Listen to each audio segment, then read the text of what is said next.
Imagine it is 1987. You are a factory supervisor in Akron, Ohio. Decent money. So you buy the truck, the furniture, the pool. By 1993, the truck is worth half. The pool needs repairs. Your colleague, older car, no vacations, quietly owns 7 rental properties. He earned the same as you. In 1963, the wealthiest American families held 36 times the wealth of families in the middle of the distribution. By the early 2020s, that multiple had reached 71 times. The gap did not widen because the wealthy worked harder. It widened because they bought different things.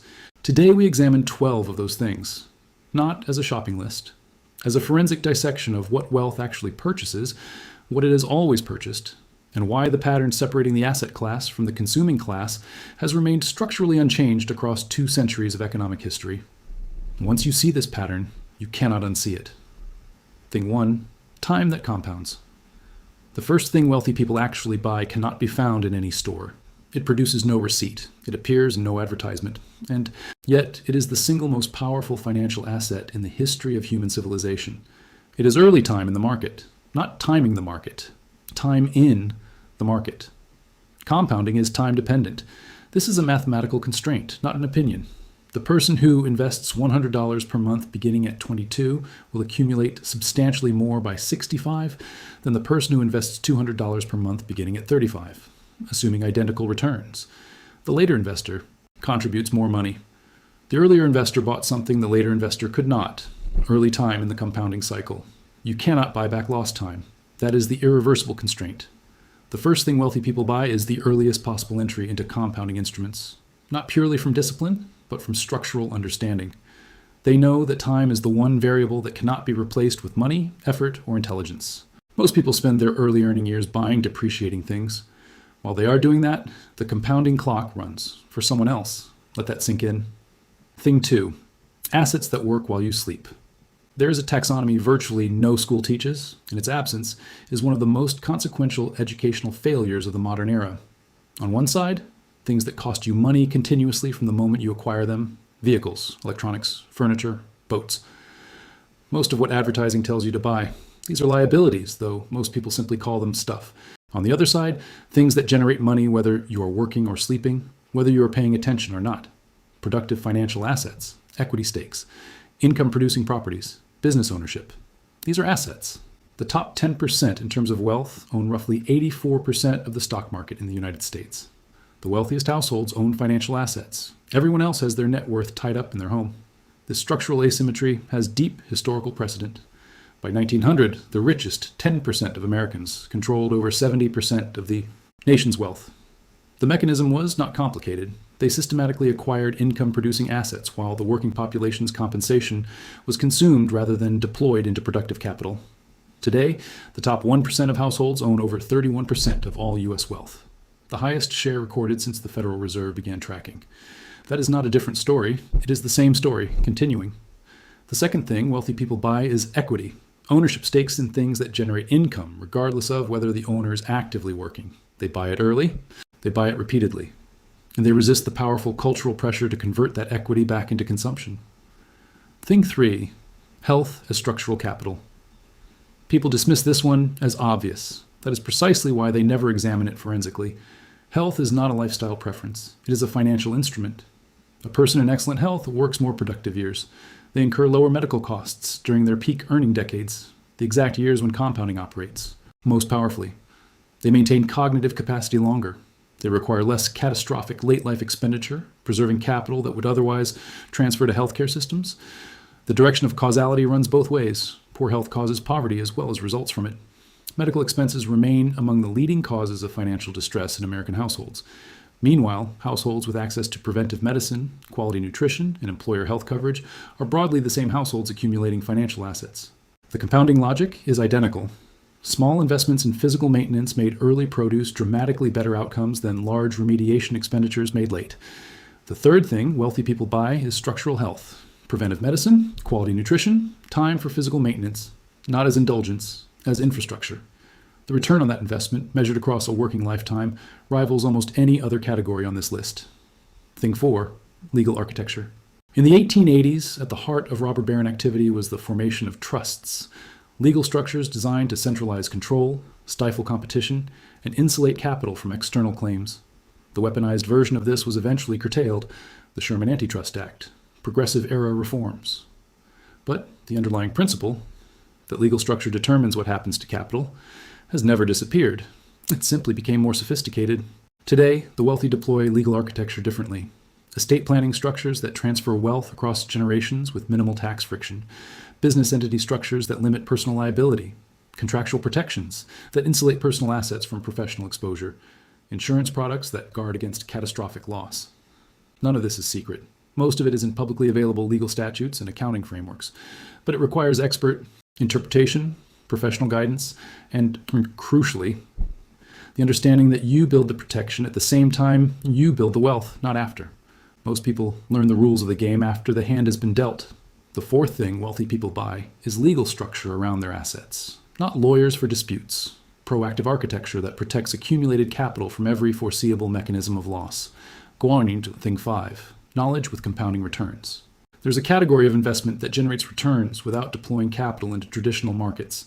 It produces no tax document. It cannot be audited.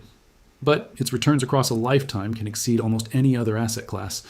It is applied financial literacy, not academic credentials, not general intelligence.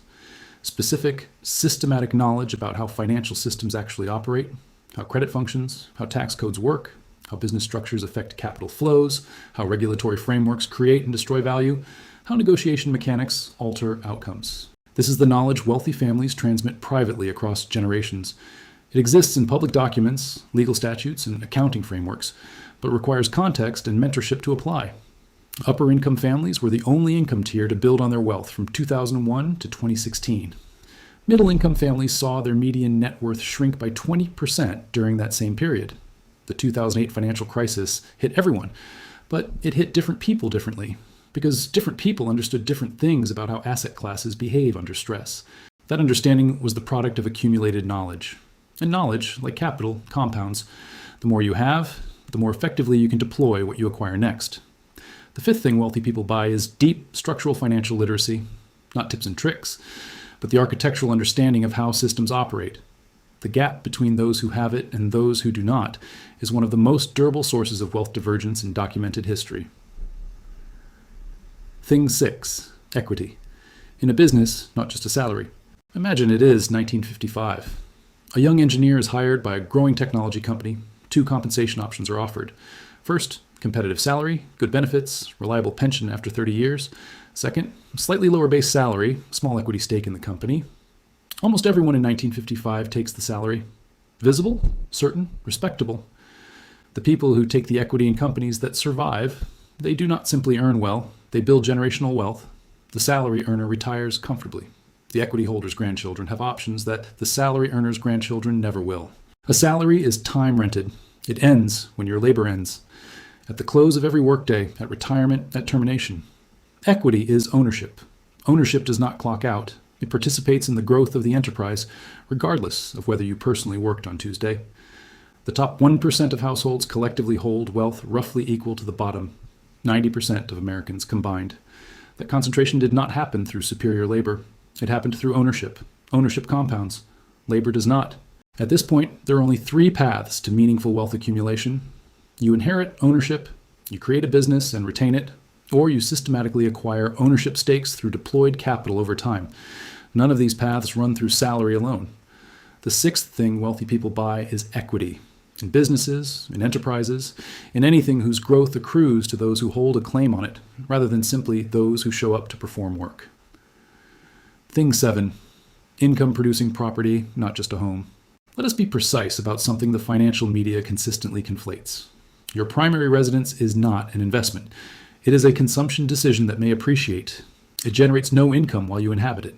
It requires continuous expenditure, maintenance, taxes, insurance, utilities, and it is the least diversified, least liquid, most geographically concentrated form of capital storage available to ordinary households. Middle-income households have their wealth concentrated in their homes. That is the structural vulnerability. One asset, one location, one market. Subject simultaneously to local economic conditions, zoning changes, employer relocations, demographic shifts, and credit market fluctuations. That is not a portfolio, it is a bet on one address. Income-producing real property is categorically different. A rental property generates cash flow independent of whether you are working. A commercial property on a long-term lease requires minimal active management while producing monthly income. These instruments only resemble a primary residence because they are both made of concrete and drywall. The median wealth of upper-income families has roughly doubled since 1983. The median wealth of middle-class families has been largely flat across the same period. That divergence is not random. It is the arithmetic consequence of a wealth model built on a single non-income producing residence versus one built on diversified productive assets compounding across the same decades. The seventh thing wealthy people buy is income-producing property, as a deliberate, distinct category of capital deployment, entirely separate from where they live. The roof over your head is a living expense. The building collecting someone else's rent is an asset. These two things are not interchangeable because they both involve property.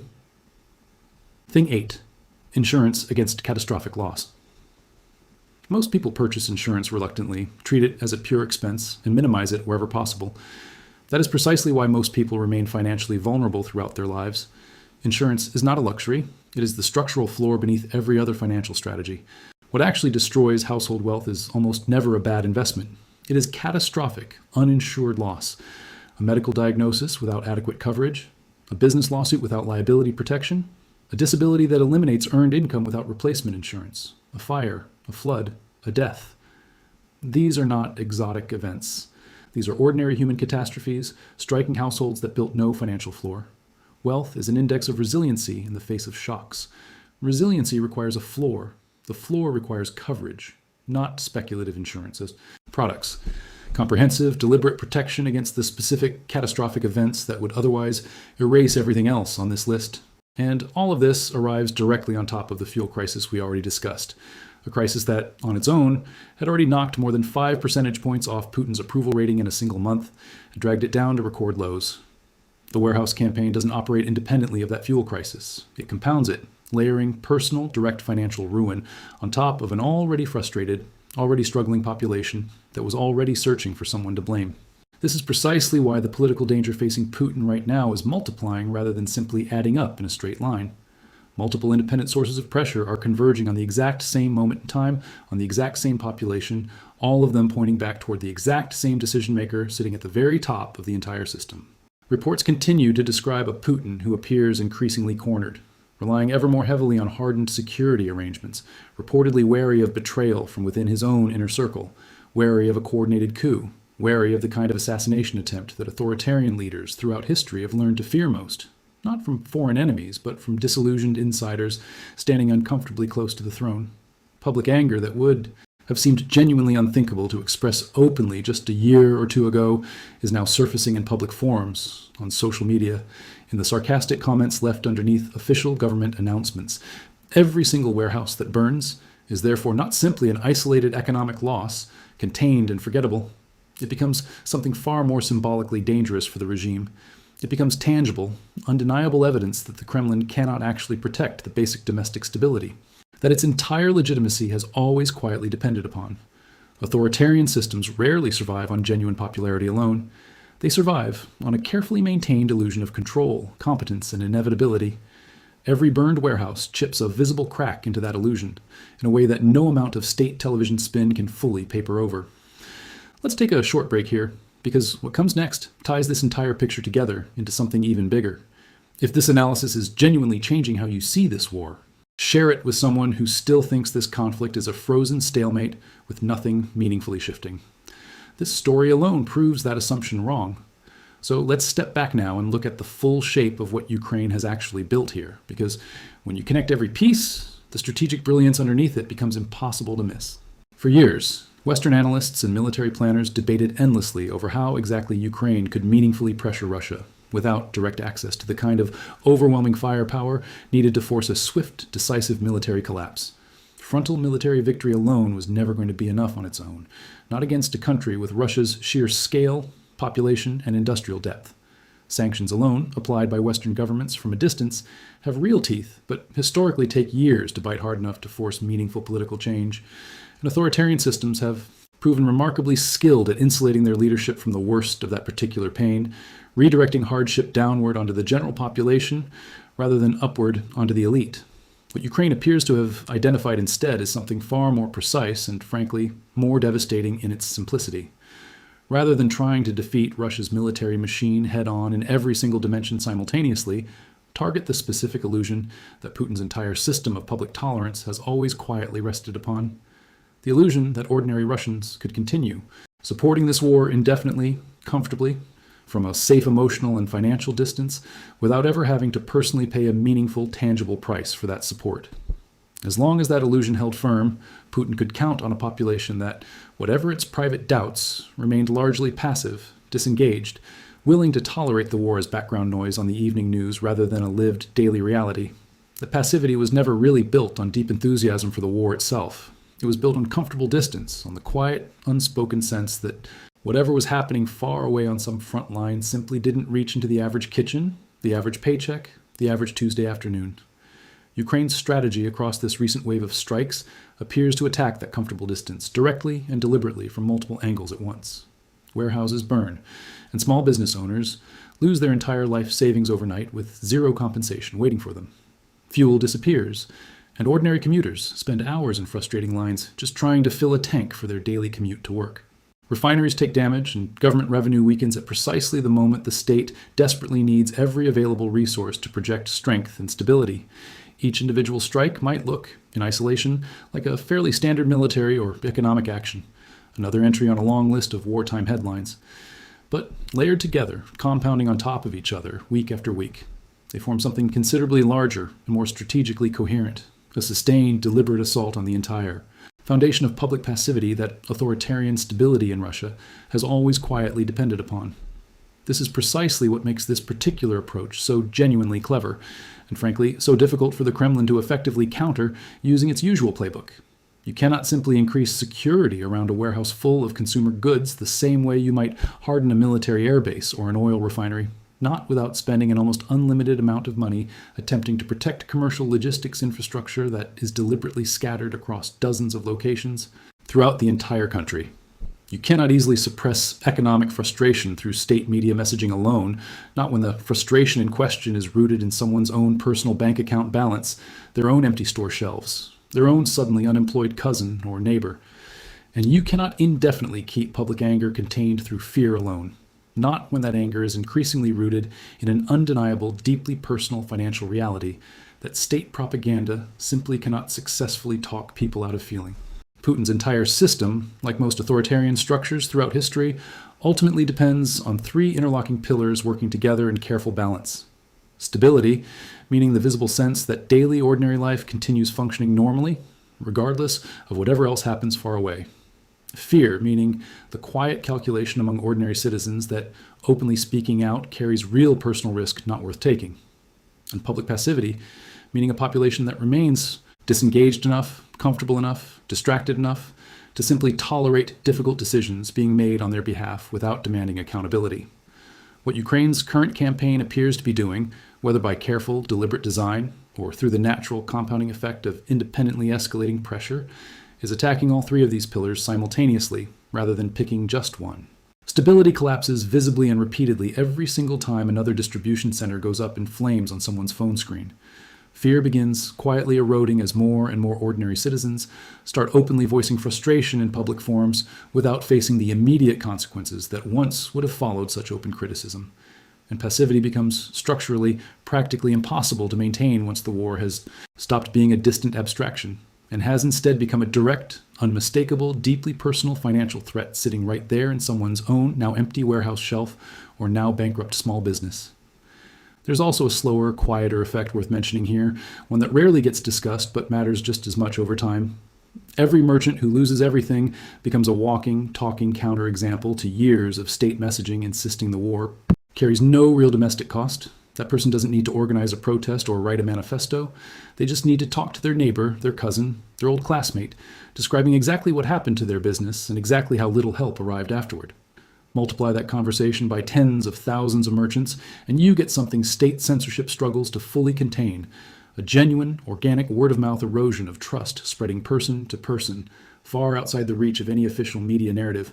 The resulting anger building steadily beneath the surface increasingly suggests that Russia may be edging closer to some form of genuine internal instability than it has been at any previous point since this war first began. That doesn't necessarily mean imminent regime collapse, and it would be a serious mistake to overstate where exactly this current trajectory definitively leads.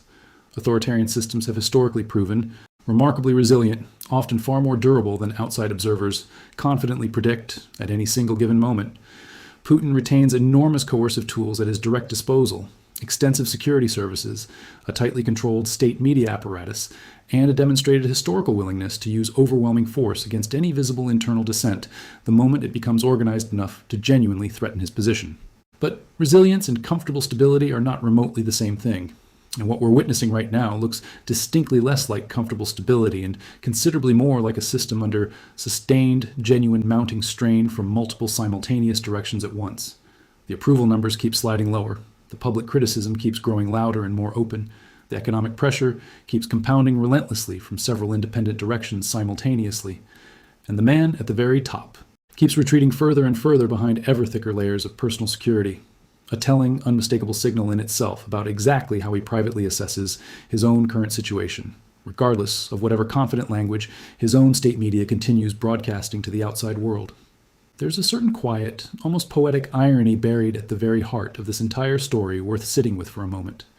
A war that Putin originally launched, partly to Project Unshakable Strength, both to his own domestic population and to the wider watching world, may ultimately end up being fatally undermined not by some single dramatic decisive battlefield defeat, but by cardboard boxes, warehouse shelves, and the quiet, deeply personal financial devastation of small business owners who simply wanted to sell their goods online in peace and now find themselves with absolutely nothing left standing.